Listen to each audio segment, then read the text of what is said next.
সোহাগ নির্ঝরকে খুব কাছ থেকে দেখে হাঁসফাঁস করতে লাগলো। নির্ঝরের শরীর থেকে আসা যেন পারফিউমের কড়া স্মেলে তার শরীর কেমন ঝিমঝিম করছে। এই লোকটা তার শ্বাসকষ্ট ধরিয়ে দিচ্ছে। সোহাগ আড়ষ্ট হয়ে এদিক ওদিক তাকিয়ে বুক ভরে শ্বাস নেওয়ার চেষ্টা করলো। মুহূর্তের মধ্যে নির্ঝর ফট করে ওর হাত থেকে নেইল কাটারটা কেড়ে নিয়ে যেতে যেতে ঠোঁট বাঁকিয়ে বলল, বাচ্চাদের হাতে এসব জিনিস মানায় না। সোহাগ সাথে সাথেই ফুঁসে উঠে বলল, কি বললেন? আমি বাচ্চা? আমি মোটেও বাচ্চা নই। আপনি জানেন আমি... কথাটা বলতে দেরি, কিন্তু নির্ঝরের দিকে তেড়ে আসতে দেরি হয় না। সোহাগ আঁতকে ওঠে ভয়ে। নির্ঝর ওর গলাটা এক হাতে চেপে ধরে, দাঁতে দাঁত চেপে বলে, আমি জানি আমার এই অবস্থার জন্য তুমি দায়ী। তুমি নিজের স্বার্থের জন্য আমাকে লেটারটা দাওনি। সো নাও তোমার স্বার্থ পূরণ হয়েছে। এত বড় করে লেটার সেটা বলার প্রয়োজন নেই। সোহাগের দু চোখ জলে টইটম্বুর হয়ে গেল। সে স্বার্থপর। তার স্বার্থ ছিল এই বিয়েতে, কিন্তু সে তো বিয়েটা করতে চায়নি। নির্ঝর রাগে ফুঁসছে রীতিমতো। চোখ লাল হয়ে গেছে তার। সেই অপমানগুলো কোনোভাবেই ভুলতে পারছে না। যতবার এই মেয়েটাকে দেখছে ততবার যেন চোখের সামনে ভেসে উঠছে, ওকে নিয়ে এসেছে তো ওই কারণেই, যাতে তিলে তিলে যন্ত্রণা দিতে পারে। আর সেই যে আত্মীয়রা ওদের বিয়েতে দাঁড়িয়ে অপমান করেছিল, তাদেরকেই এই বাড়িতে টেনে এনে ইনসাল্ট করবে নির্ঝর চৌধুরী। করবেই। কথাটা ভেবেই বাঁকা হাসল। নির্ঝর সোহাগকে ধাক্কা দিয়ে ফেলে দিল। আচমকা সজোরে ধাক্কায় সোহাগের কাটা পায়ে প্রচণ্ড টান পড়ল। ব্যান্ডেজ ভিজে রক্ত চুইয়ে পড়তে লাগলো মেঝেতে। দাঁতে দাঁত চেপে যন্ত্রণাটা সহ্য করে নিল। নির্ঝর গটগট করে সেখান থেকে চলে যেতেই যন্ত্রণায় আর অভিমানে সোহাগ হাউ মাউ করে কেঁদে উঠল। কেন ভগবান, কেন আমার সাথেই কেন এমন হচ্ছে? দিদিয়াকে প্রাণের চেয়েও বেশি ভালোবাসতাম, সেও আমাকে ভুল বুঝল। এবার আমি কি করব? আজীবন কি এই একটা ভুলের দায়ভার আমাকে বয়ে বেড়াতে হবে? সোহাগ কাঁদতে কাঁদতে অস্থির হয়ে পড়েছে। সামনে সমানে চোখের জল মুছছে। সেই রাতটা তার জন্যে অভিশপ্ত, চরম অভিশপ্ত। যে দিদিয়া ওকে প্রাণের থেকে বেশি ভালোবাসতো, সেও ভুল বুঝল। কি করবে এই জীবন রেখে? এর থেকে তো মরে গেলেও ভালো। সিলিং ফ্যানের দিকে তাকালো সে। ফ্যানটা যেন তার মাথার উপর ভন ভন করে ঘুরছে। হঠাৎ এক প্রবল শূন্যতা তাকে গ্রাস করল। শরীরটা নিস্তেজ হয়ে এলো, আর পরক্ষণে সে এলিয়ে পড়ল বিছানায়। তুমি তোমার বোনকে ওভাবে না বললেই পারতে তমা। মেয়েটা অনেক কষ্ট পেয়েছে। ওর কি দোষ বলো তো? তমালিকা খেতে বসেছিল রাতুলের সাথে। আজ ওদের জীবনের স্পেশাল দিন। আগের কথা ভাবতেই চায় না। কিন্তু রাতুলের মুখে এই মুহূর্তে সোহাগের প্রতি সহমর্মিতা শুনেই সে তেলে বেগুনে জ্বলে উঠল। সোহাগের নামটাও ওর সহ্য হচ্ছে না। এক মুহূর্তের জন্য সব হারাতে বসেছিল। তমালিকা মুহূর্তের মধ্যে খাওয়া ছেড়ে উঠে দাঁড়ালো। ওকে উঠে দাঁড়াতে দেখেই টেবিলে বসা রাতুলের বোন রিধিমা আর বাবা বিচলিত হয়ে পড়লেন। রিধিমা কুণ্ঠিত হয়ে বলল, কি হলো বৌদি, উঠে গেলে যে? আমার রান্না পছন্দ হয়নি? আসলে আমি তো জানতাম না তোমাদের এভাবে বিয়ে হবে, তাই বিশেষ কিছু আয়োজন করতে পারিনি। মা বেঁচে থাকলে হয়তো... না রিধিমা, তোমার রান্না ভালো হয়েছে, কিন্তু তোমার দাদাকে বলো, সে যদি এখনই সোহাগের প্রসঙ্গ নিয়ে কথা বলা বন্ধ না করে, তবেই আমি এখান থেকে উঠে চলে যাব। রাতুল অস্থির হয়ে বলল, আরে আমি কি এমন বলেছি? আচ্ছা উঠে যেও না, শান্ত হয়ে বসে খাও তমা, এটা নিয়ে পরে কথা হবে। বসো বলছি। তমালিকা শান্ত হয়ে পুনরায় বসে পড়ল।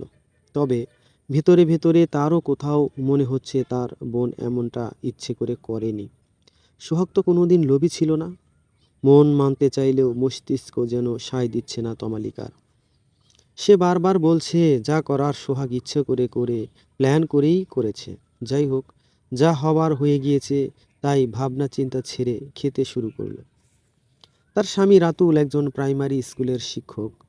খুব বেশি উপার্জন করে না, তবে যা করে তাতে তাদের তিনজনের পেট ভালোভাবেই চলে যায়। এখন আবার তমালিকা যোগ হয়েছে, তাই চারজন।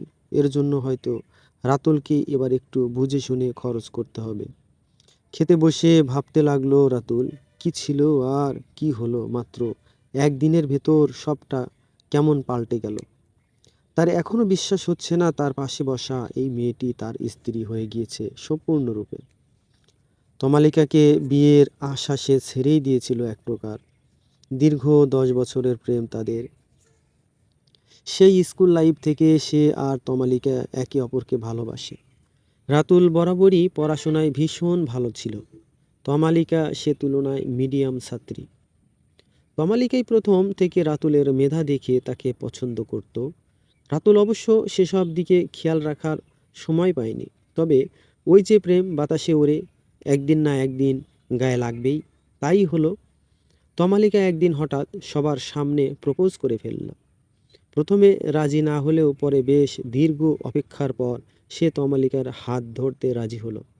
তারপর শুরু হলো ওদের প্রেম। এর মাঝেই রাতুলের মা মারা গেলেন ভয়াবহ অসুখে। তখন তমালিকা তার পাশে ছিল সবসময়। তমালিকা আর সে গোপনে রেজিস্ট্রি করেছিল তমালিকার জোরাজুরিতেই। রাতুল প্রথমে রাজি হয়নি, কিন্তু তমার জেদের কাছে সে বরাবরই অসহায়। তমালিকার ধারণা ছিল ওর বাবা স্বর্ণকার। তিনি মেয়েকে কি আর এই একতলা বাড়িতে পাঠাবেন? যদি জোরাজুরি করে বিয়ে দেয়, তাই তার রেজিস্ট্রি ফন্দি। অন্যদিকে রাতুলও সাহস করে তমালিকার বাড়িতে প্রস্তাব রাখতে পারেনি। আর তাছাড়া তমালিকা তার হাত ধরে পালাবে বলেছিল, কিন্তু পরে আবার ভাবল এতে তার শিক্ষকতার জীবনে আঁচ আসবে। রাতুলের চাকরি চলে গেলে সে সংসার চালাবে কি দিয়ে? বাবা বোন সবাইকে নিয়ে পথে বসবে, তাই বাধ্য হয়ে সহ্য করেছিল প্রেমিকার বিয়ের খবর। তবে তমালিকা দিব্যি দিয়েছিল বিয়েতে না উপস্থিত হলে সে বিষ খাবে। তারপর যা ঘটার তো ঘটেই গেল। তুমি কাজটা কেন করলে মা? নির্ঝর রাগে চোয়াল শক্ত করে তাকিয়ে আছে তার মায়ের দিকে। সুমিত্রা দেবী ছেলেকে দেখার সাথে সাথেই কান্নায় ভেঙে পড়লেন। তুই ওই 2 টাকার মেয়েটার জন্যে আমার উপর চিৎকার করছিস বাবু? ভুলে গেছিস আমি তোর কি হই? হে ভগবান, এই দিন দেখানোর আগে আমাকে তুলে নিলে না কেন? নির্ঝর হাত মুঠো করে নিজেকে শান্ত রাখার চেষ্টা করল। সুমিত্রা দেবীর চোখের জল তার সহ্য হয় না। পৃথিবীতে সবথেকে বেশি যদি কাউকে ভালোবাসে সেটা তার মা। দেবীর আসনে যে মা, সেই মায়ের এমন একটা কাজ সে মেনে নিতে পারেনি। সুমিত্রা দেবীর কান্না দেখে ওনাকে জড়িয়ে ধরল নরম গলায়। তুমি যে কাজটা করেছো সেটা কি ঠিক করেছো বলো মা? সুমিত্রা দেবী কান্নার সুর দ্বিগুণ করে বলে উঠলেন, ওটা মেয়ে না, ডাইনি। একদিন বাড়িতে পা রাখতে না রাখতেই তোকে বশ করে নিয়েছে বাবু। আমি এবার কি করব? ও বাবু, তুই আমাকে ছেড়ে ওর সাথে চলে যাবি তাই না? এখন থেকে আর আমার কাছে আসবি না, বলে আঁতকে উঠলেন উনি। নির্ঝর মায়ের অবুঝ অভিযোগ শুনে মায়ের মাথায় হাত বুলিয়ে বলল, তুমি ভুল ভাবছো মা। আচ্ছা, তোমার যা মন চায় তাই করো, কিন্তু প্লিজ ওর শরীরে আর আঘাত করো না। ওসব তোমার সাথে যায় না। আমার মা তো ফুলের মতো নরম, সারা বাড়ি সুগন্ধ ছড়িয়ে বেড়ায়, তাই না বলো? সুমিত্রা দেবী একটু নরম হয়ে বললেন, আমি বুঝতে পেরেছি বাবু, আমার ভুল হয়েছে। আর আমি ওই মেয়েকে আঘাত করব না। তবে ওকে বলে দিস, ওকে আমি কোনো দিনও এ বাড়ির বউ হিসেবে মেনে নেব না। কত আশা করে তোর বিয়ে দিতে চাইলাম, আর কি থেকে কি হয়ে গেল, বলে কেঁদে উঠলেন। নির্ঝর মাকে শান্ত করতে লাগলো। সেও তো কোনোদিন ওই মেয়েকে তার বউ হিসেবে মানবে না। যন্ত্রণা দেবে, ভীষণ যন্ত্রণা। যতদিন ওই রাতের ঘা থাকবে ততদিন সোহাগকেও জ্বালাবে। ক্ষত সেরে গেলে যেখান থেকে এনেছিল সেখানেই ছুঁড়ে ফেলে দিয়ে আসবে। ওদিকে বড় মা সোহাগকে ডাকতে এসে চমকে গেলেন। ঘরের মেঝেতে ছোপ ছোপ টাটকা রক্তের ছড়াছড়ি, আর বিছানায় নিথর হয়ে পড়ে আছে সোহাগ। বিছানাতেও ছোপ ছোপ রক্ত। সোহাগের একটা পা বিছানার বাইরে ঝুলছে, সেখান থেকে টপ টপ করে তাজা রক্ত ঝরছে মেঝেতে। দৃশ্যটা দেখে বড়মা শিউরে উঠলেন। জোরে চিৎকার করে ডাকলেন, মিঠি, শিগগির ডাক্তারবাবুকে নিয়ে উপরে আয়। মেয়েটা হুঁশ হারিয়েছে, রক্তে ফ্লোর ভেসে যাচ্ছে। নির্ঝর মায়ের পাশে বসে মাথায় হাত বুলিয়ে দিচ্ছে। এর মাঝেই একজন পরিচারিকা এসে খাবারের ট্রে বাড়িয়ে দিল। নির্ঝর সেটা দেখে ভ্রু কুঁচকে বলল, তুমি ঘরে কেন, খাবে না মা? চলো নিচে, আমাদের সবার সাথে বসে খাবে। সুমিত্রা দেবী নাক ছিটকে বললেন, ওই ভিখারির বাচ্চার সাথে এক টেবিলে বসে আমি কিছুতেই খেতে পারবো না। তোর ইচ্ছে হয় তুই খা বাবু। তখন সেই পরিচারিকা পাশ থেকে ফোড়ন কাটল। আর খাওয়া, দুপুর গড়িয়ে বিকেল হতে চলল। ছোট ম্যাডাম, বাড়ির ছেলে বউরা যে যার ঘরে দরজা দিয়ে আছে। উর্মি বৌদি আর মৃণাল দাদা তো বেরোয়নি তাদের ঘর থেকে। উর্মি বৌদি বোধহয় আজকেই ফ্ল্যাটে চলে যাবে। আর বড় ম্যাডাম তো মিঠি আর ডাক্তারকে নিয়ে নতুন বউয়ের ঘরে দৌড়ালেন। নির্ঝর ভ্রু কুঁচকে বলল, ডাক্তার বিশ্বাস এসে গিয়েছেন? কই, আমাকে তো কেউ ডাকলো না। কি করে ডাকবে দাদাবাবু, সেই মেয়ে নাকি জ্ঞান হারিয়েছে, রক্তে একাকার অবস্থা। আমি তো ভয়ে ওমুখো হইনি। সুমিত্রা দেবী মুখ বাঁকিয়ে বিড়বিড় করলেন, ওসব নাটক নাটক, ছোট লোকদের মেয়েরা এসব অভিনয় ভালো জানে। আমার বাবুকে পটানোর ধান্দা। আমি কিছু বুঝি না, জানি না ছোট ম্যাডাম। তবে যে মেয়েটার অবস্থা সত্যি খারাপ, যতদূর দেখলাম ব্যান্ডেজের চাপ পড়ে রক্তে তো ফ্লোর ভেসে যাচ্ছিল। নির্ঝরের কানে কথাটা যেতেই তার বুকের ভেতরটা ধক করে উঠল। এক মুহূর্ত দেরি না করে সে হুড়মুড় করে বেরিয়ে গেল। তখন সোহাগকে ধাক্কা দিয়ে ফেলে দেওয়ার দৃশ্যটা মনে পড়তেই রাগে দেয়ালে এক ঘুষি মারল। Oh shit! সুমিত্রা দেবী পিছন থেকে চিৎকার করতে থাকলেন, বাবু যাস না, ওই মেয়ে ডাইনি, তোকে গ্রাস করবে। তারপর পরিচারিকার দিকে তাকিয়ে খেকিয়ে বলে উঠল, দিলি তো, দিলি তো আমার ছেলের কান কামড়ে। তোর সাহস তো কম না, আমার সামনে বসে ওই মেয়ের নামে গুনগান গাইছিলি। ও বাঁচল না, মরল, তাতে তোর কি? রক্তে ভেসে যাচ্ছিল, দূর হ চোখের সামনে থেকে। পরিচারিকা কেঁপে উঠল, চুপচাপ ঘর ছেড়ে বেরিয়ে গেল। সুমিত্রা দেবী রাগে ফুঁসছেন। নির্ঝর হুড়মুড় করে ঘরে ঢুকতেই দেখল ডাক্তার বিশ্বাস সোহাগের পালস চেক করছেন। পায়ের ক্ষতের দিকে তাকিয়ে দেখল ডক্টর ওয়াশ করে দিয়েছেন। সোহাগ একদম নিস্তেজ হয়ে পড়ে আছে।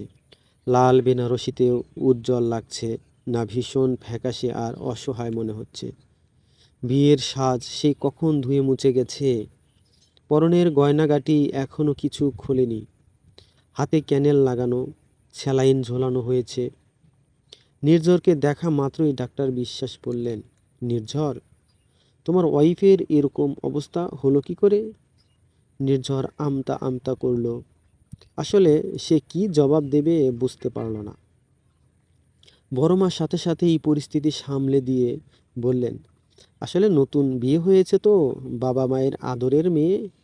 আসার পর থেকে কান্নাকাটি করে এমনিই দুর্বল ছিল, তার মাঝে কাঁচের গ্লাস আমার হাত থেকে পড়ে ভেঙে যায়। মেয়েটা তুলতে গেল আর ওর পায়ে ঢুকে দেখছেনই তো। নির্ঝর স্বস্তির নিঃশ্বাস ফেলল। মিঠি নির্ঝরের দিকে তাকাচ্ছে না, সোহাগের মাথার কাছে বসে মাথায় হাত বুলিয়ে দিচ্ছে। ডাক্তার বিশ্বাস আরও কিছু মেডিসিন দিয়ে চলে গেলেন। সোহাগ সকাল থেকে কিছু খায়নি, তাই স্যালাইন পুশ করেছিল। ডাক্তারবাবু চলে যেতে মিঠি নির্ঝরকে একটা ভেঙচি কেটে বলল, তুমি এখানে দাঁড়িয়ে আছো কেন? যাও, খেতে যাও, আমি বৌমনির কাছে আছি। এমনিও তুমি যে তার কেয়ার করছো, নির্ঝর গম্ভীর গলায় বলল।